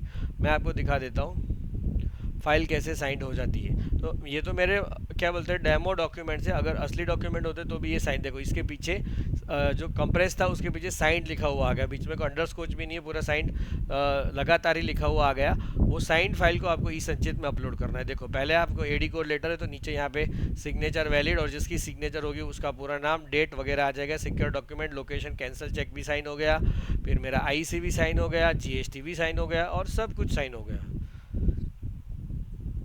कंपनी पान और पान ऑफ डायरेक्ट। अब इस सबसे पहले क्या किया, मर्ज करी, फिर कंप्रेस करी, फिर साइन करी, फिर वो साइन करने के बाद उसकी साइज़ जो है 1024 से कम होनी चाहिए, कितनी हुई 141 हुई, उसे मैं अपलोड कर सकता हूँ। 1024 से कम है तो मैं यहाँ पे होम पे जाऊँगा, लॉगिन करना पहले ज़रूरी है। अगर आप आइस गेट ने ओल्ड में लॉगिन नहीं किया है तो यहाँ जाके आप लॉग आउट करके, मैं आपको बता भी देता हूँ, यहाँ पे लॉगिन भी कर सकते हो। इसमें कैप्चा में कई बार जो आई वाला कैप्चा होता है वो एल होता है या आई छोटी एल या बड़ा आई है, वो कंफ्यूज हो जाओ तो आप रिफ्रेश मार दो तो नया कैप्चा आ जाएगा, सिंपल सी बात है। यहाँ पे इस तरह से लॉगिन हो गया। फिर मुझे साइंड फाइल को अपलोड करके एक नंबर जनरेट करना है, उसे कहते हैं IRN नंबर। उसे कहते हैं IRN number. IRN number generate करने के लिए आपको साइंड फाइल को ई संचित में डॉक्यूमेंट में अपलोड करना होता है। ई संचित में गया मैं, उसमें अपलोड डॉक्यूमेंट्स किया, फिर मैंने चूज फाइल करी। चूज फाइल में मैंने ऑल डॉक्स मर्ज साइंड फाइल अपलोड करनी है। अपलोड बटन दबा दूंगा और ये उसी डिजिटल सिग्नेचर से फाइल साइन होनी चाहिए जिस डिजिटल सिग्नेचर से आपने अकाउंट क्रिएट किया। इसी व्यक्ति की दूसरी भी डिजिटल सिग्नेचर होगी ना तो नहीं चलेगी, और चला नहीं हो तो उसके लिए अपडेट DSC करना पड़ेगा। अपडेट DSC करने के लिए ओल्ड वेबसाइट में अकाउंट सर्विसेज में व्यू प्रोफाइल में जाके यहाँ पे आप डिजिटल सिग्नेचर अपडेट कर सकते हो, ठीक है वो। लेकिन हालांकि इंटरनेट एक्सप्लोरर में ही होता है, तो आप अपडेट DSC के लिए भी हमारी लीगल सहायता ले सकते हो। तो यहाँ पे मैंने बैंक का यहाँ पे ये डॉक्यूमेंट का टाइप क्या है, तो मैंने बैंक लेटर और सर्टिफिकेट सिलेक्ट करके सबमिट कर दिया, तो एक IRN नंबर जनरेट हो जाएगा।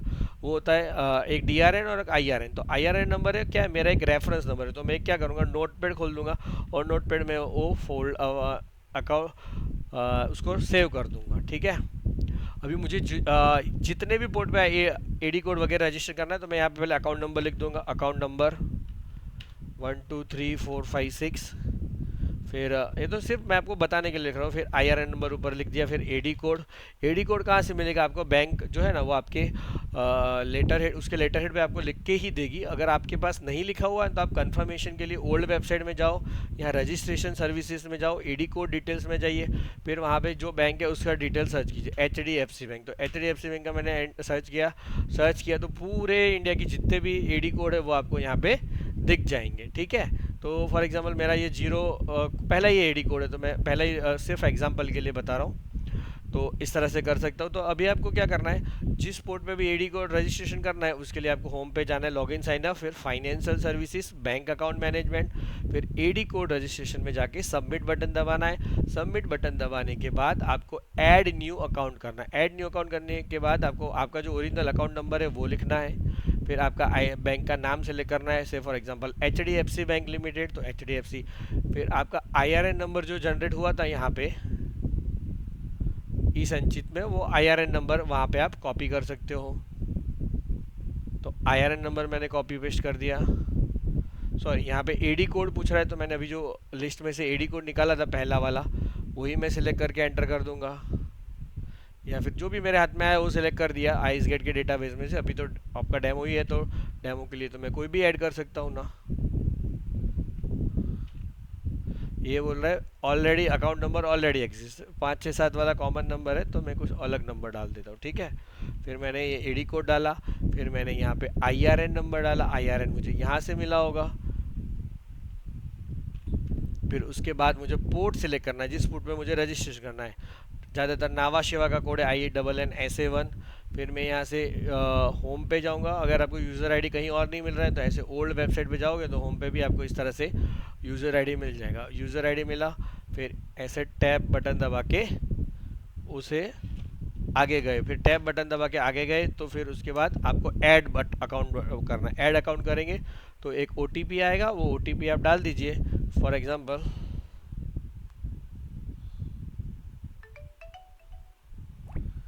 80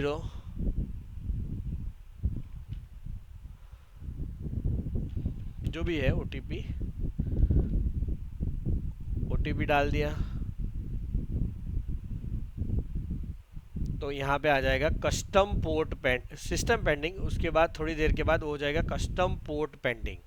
कस्टम पोर्ट पेंडिंग का मतलब है कि वो पोर्ट पे से ऑफिसर को चेक करना बाकी है। वो ऑफिसर चेक करेगा, उसके बाद वो एक्सेप्ट या रिजेक्ट करेगा। उसके बाद फाइनल ये होगा। AD कोड कोई एक पोर्ट पे करना है तो इंडिया के बाकी के सारे पोर्टों पे आपको अपने आप दिख जाएगा, और IFSC कोड है आपको हर एक पोर्ट पे अलग अलग करना है। तो AD कोड आप मल्टीपल्स भी रख सकते हो। जैसे फॉर एग्जांपल मैंने नावा शिवा पे HDFC का रखा, मुंद्रा पे ICICI का रखा, कंडला पोर्ट पे मैंने सिर्फ फॉर एग्जांपल SBI का रखा, और कलकत्ता पे BOB का रखा। तो वो 4 पोर्ट पे 4 AD कोड चाहिए। तो पूरे इंडिया के किसी भी पोर्ट में मैं किसी भी एयरपोर्ट, सी पोर्ट या ICD या लैंड कस्टम स्टेशन LCS पे मैं वो AD कोड का इस्तेमाल करके फॉरेन बायर से पेमेंट ले सकता हूँ। AD कोड किस चीज़ के लिए होता है? फॉरेन बायर से पेमेंट लेने के लिए, यानी फॉरेन रेमिटेंस के लिए। और आईएफएससी कोड क्या होता है फाइनेंशियल सर्विसेज में बैंक अकाउंट मैनेजमेंट में जाके bank account for export promotion incentive उसमें ऐड न्यू अकाउंट करना है और आपको वो आईएफएससी कोड हर एक पोर्ट पे अलग अलग रजिस्टर करना है। फॉर एग्जांपल मैं अकाउंट नंबर लिखता हूँ, कोई भी अकाउंट नंबर लिख दिया, फिर मैंने यहाँ पे सिलेक्ट किया एचडीएफसी बैंक, फिर मुझे एचडीएफसी का आईएफएससी सिलेक्ट करना होगा, जो आईआरएन नंबर यहाँ पे चला था वही आईआरएन नंबर यहाँ पे भी डाल दो, फिर उसका आपका लोकेशन सिलेक्ट करो, फॉर एग्जांपल मुंद्रा, फिर आपका आईडी है वो डालो, फिर टैब बटन दबा के ऐड न्यू अकाउंट करके आप उसे ऐड कर सकते हो। इसी तरह से आपको अलग अलग पोर्ट से अप्रूवल लेनी है। अभी नावा शेवा मुंबई एयरपोर्ट के लिए कुछ कुछ रिक्वायरमेंट है, वो मैं आपको समझा देता हूँ। नावा शेवा की ये पब्लिक नोटिस है, उसमें क्या लिखा है कि आपको ये सेम एडी कोड लेटर आपके बैंक के ऑफिशियल ईमेल आईडी से adi@jawahar-customs.gov.in पे मेल भी करना है। आपकी बैंक डबल कंफर्मेशन के लिए मेल करेगी ना, तभी वो लोग मानेंगे कि आपका एडी कोड लेटर सच्चा है और अच्छा है। इसी तरह मुंबई एयरपोर्ट का अलग से एक एडी कोड लेटर का मेल आईडी है, दिल्ली एयरपोर्ट का भी अभी नया नया ईमेल आईडी आ गया है और दिल्ली एयरपोर्ट ने भी इस तरह से फॉर्मेट दिया है। जो नया सीबीआईसी ने नया फॉर्मेट दिया ना, सेम टू सेम नावा शेवा ने उसको 9 पॉइंट में बांट दिया, लेकिन जो पहला और दूसरा मुद्दा था नावा शेवा का वो 2 बार रिपीट हो रहा था एड्रेस वाला, तो उन्होंने एक ही मुद्दा रखा दिल्ली वाले ने, और दिल्ली वाले की मेल आईडी यहाँ पे आपको मिल जाएगी, ये रही देखो ACCCRU.Delhi@icegate.gov.in। बड़ा भी कर देता हूँ, उस पर आपकी बैंक अपने ऑफिशियल ईमेल आईडी से मेल करेगी, जिस मेल का सब्जेक्ट लाइन आपकी कंपनी का नाम और आईसी कोड रहेगा, ताकि ढेर सारे मेलों में से आपका मेल ढूंढा जा सके। क्योंकि कोई भी मेल होता है अनटाइटल मेल को तो कोई पढ़ना चाहेगा नहीं और वो बहुत सारी मेहनत करनी पड़ेगी, तो आपकी सरलता के लिए और ऑफिसर की सुविधा के लिए भी आपको ये करना चाहिए कि बैंक को बोल दो कि उसका सब्जेक्ट लाइन आपकी कंपनी का नाम और आईसी कोड रखा जाए। तो इस तरह से आप एडी कोड लेटर कर सकते। अब क्या क्या होता है, किसी किसी पोर्ट पे ऑनलाइन अप्रूवल आती नहीं है, तो उसके लिए आपको क्या करना पड़ेगा। से फॉर एग्जांपल आपका अप्रूवल नहीं आती है या फिर कुछ भी कम्युनिकेशन करना है ना, तो आपको उस पोर्ट का कस्टम्स लिखना है, customs Chennai, for example customs Chennai, Chennai customs लिखोगे तो यहाँ पे आपको एक वेबसाइट खुल जाएगी और उसका ईडीआई डिपार्टमेंट का आपको हेल्प, यहाँ पे हेल्प डेस्क भी है, आप हेल्प डेस्क का भी हेल्प ले सकते हो। कस्टम हाउस कंट्रोल रूम है सर्वोत्तम, फिर इसका फीडबैक करके ईमेल आईडी है, सी पोर्ट ईडीआई हेल्प डेस्क का भी नंबर है, तो वहाँ पे आप कॉल या ईमेल करके आपका रिक्वेस्ट कर सकते हो। कई बार क्या होता है, कुछ कुछ पोर्ट पे ऑनलाइन अप्रूवल नहीं आती है या फिर कुछ भी प्रॉब्लम हो सकती है, तो उसके बारे में अब ज़्यादा मैं नहीं बता पाऊँगा, लेकिन क्यों नहीं आती, लेकिन आप इधर ईमेल कर सकते हो या फिर यहाँ पे आइस गेट में जाओगे तो SMTP गाइडलाइंस में SMTP मेल लिस्ट आएगा, उसमें हर एक पोर्ट का पोर्ट कोड और सामने एक मेल आईडी लिखी होगी। उसी तरह से एक तीसरा भी है मेल आईडी है, तुरंत कस्टम सुविधा केंद्र इंक्वायरी पॉइंट, तुरंत सुविधा केंद्र कस्टम्स इंक्वायरी पॉइंट। वहाँ पे आप inquiry point old website, old CBIC website पे जाओगे, वहाँ पे यहाँ पे तुरंत सुविधा केंद्र इंक्वायरी पॉइंट्स पे जाओगे, उधर हर एक पोर्ट का एक इंक्वायरी पॉइंट और ईमेल आईडी भी शायद लिखा होगा। तो आपको जैसे कि ये पीपावा पोर्ट है तो inpa1@icegate.gov.in, मुंद्रा के लिए tskmundra@gmail.com, उस तरह से अलग अलग ईमेल आईडी दी है। और कुछ बहुत सारे पोर्ट जैसे मुंद्रा पोर्ट, चेन्नई पोर्ट, फिर नावा शेवा पोर्ट, उन लोगों की अलग अलग वेबसाइट है, खुद की ही पोर्ट की वेबसाइट है, तो पोर्ट की वेबसाइट पे जाके आप इन्फॉर्मेशन या पब्लिक नोटिस में जाके वहाँ से एक नोटिफिकेशन जैसा निकाल सकते हो। उस नोटिफिकेशन में आपको लिखा होगा कि एडी कोड रजिस्ट्रेशन के लिए क्या करना है। जैसे मैं आपको बता दूँ दिल्ली कस्टम्स की नोटिस मैंने कैसे निकाली, दिल्ली कस्टम्स की वेबसाइट पे गया, वहाँ पे कहाँ गया, एयर कार्गो एक्सपोर्ट, उसमें पब्लिक नोटिस में गया, वहाँ से मैंने निकाली थी। इसी तरह से आप नावा शेवा वगैरह भी जा सकते हो और इस तरह से कर सकते हो। और कई बार कई पोर्ट कुछ भी ना करे तो फिर आप पब्लिक ग्रीवेंस वगैरह का भी अगर बेनिफिट लेना चाहे तो पब्लिक ग्रीवेंस पोर्टल आप गूगल में लिखोगे, यहाँ राइट टू PMO गूगल में लिखोगे तो आपको मिल जाएगा। ठीक है सर, तो उस हिसाब से आप कंप्लेन वगैरह भी कर सकते हो। थैंक यू दोस्तों, हैव अ गुड डे। और हमारी वेबसाइट का नाम है legalsahayata.com। छोड़िए लीगल चिंता, अपनाइए आपका अपना लीगल साथी, टैक्स कंप्लायंस पार्टनर legalsahayata.com। और अगर आपने हमारी चैनल को भी लाइक शेयर सब्सक्राइब नहीं किया है तो दोस्तों लाइक शेयर सब्सक्राइब अवश्य कीजिए। आपका अपना लीगल साथी, टैक्स कंप्लायंस पार्टनर, लीगल सहायता .com। मेरा नंबर है 8000228250, जिस पे आप कॉल करके मैं आप जो निम्न सुविधा है उसका बेनिफिट आप ले सकते हो। पीपीटी में से मैं आपको खोल के बता देता हूँ।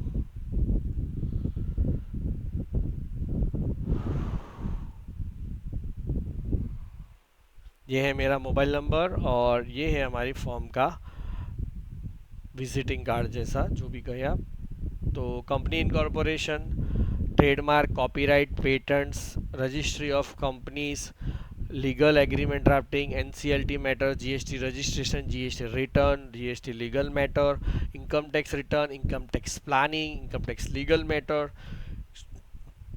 एक्सपोर्ट इंपोर्ट रिलेटेड गाइडेंस, एक foreign exchange guidance, valuation, merchant exporter, buyer finding, seller finding, employer provident fund वगैरह, FSSAI, central food licence, exporter food licence, manufacture food licence, proprietary food licence, APEDA वगैरह, हर एक RCMC, certificate of origin, AD code registration वगैरह सुविधाओं का आप benefit ले सकते हो। थैंक यू दोस्तों, हैव अ गुड डे।